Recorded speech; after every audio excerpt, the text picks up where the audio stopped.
ഭയങ്കര ഇമ്പോർട്ടൻ്റ് ആയിട്ടുള്ളൊരു ക്വസ്റ്റ്യനാണ്.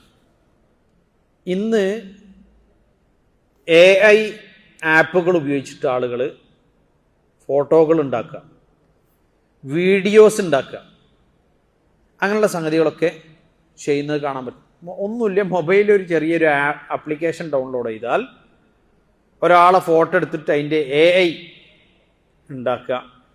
ഇനി അല്ലെങ്കിൽ ഒരാൾക്ക് ഇത്ര പ്രായം ചെന്നാൽ എങ്ങനെയുള്ള കോലം, അല്ലെങ്കിൽ ഇത്ര പ്രായം കുറഞ്ഞാൽ എങ്ങനെയുള്ള കോലം, ഇങ്ങനെയൊക്കെ ഉണ്ടാക്കുക, അത് ഫോട്ടോ എടുക്കുക, അത് പ്രചരിപ്പിക്കുക, അല്ലെങ്കിൽ അത് തമാശാക്കുക, അല്ലെങ്കിൽ അങ്ങനെയുള്ള ഫിൽറ്ററുകൾ ഉപയോഗിക്കുക. ഇത് നമ്മൾ ചെയ്യാൻ പാടില്ലാത്ത കാര്യമാണ്, അതിഗൗരവപരമായ കാര്യമാണ്. ഇത് അള്ളാഹുവിൻ്റെ റസൂൽ സല്ലല്ലാഹു അലൈഹി വസല്ലം വിലക്കിയ കാലം എന്ന് പറയുന്നത് ലഅന അല്ലാഹുൽ മുസവ്വിരീൻ, അല്ലെങ്കിൽ അശദ്ദുന്നാസി അദാബൻ യൗമൽ ഖിയാമത്തി അൽ മുസവ്വിറൂൻ. പരലോകത്ത് അതികഠിനമായ ശിക്ഷ ലഭിക്കുന്നവരാണ് മുസവ്വിരീങ്ങൾ, രൂപങ്ങൾ ഉണ്ടാക്കുന്നവർ, ജീവനുള്ള റൂഹുള്ളവയുടെ രൂപങ്ങൾ ഉണ്ടാക്കുന്നത്. അപ്പോൾ ഇതിൽ ഇപ്പോൾ ഫോട്ടോ എടുക്കുന്ന ഫോട്ടോഗ്രാഫി എന്താ വ്യത്യാസം? ഫോട്ടോഗ്രാഫിയിൽ ഉള്ള ഒരു സംഗതിയെ അതെന്ത് ചെയ്യാണ്, ആ ഇമേജിനെ തന്നെ അത് ഒപ്പിയെടുക്കുക മാത്രമാണ് ചെയ്യുന്നത്, വേറൊരു സാധനം രൂപം ക്രിയേറ്റ് ചെയ്യല്ല.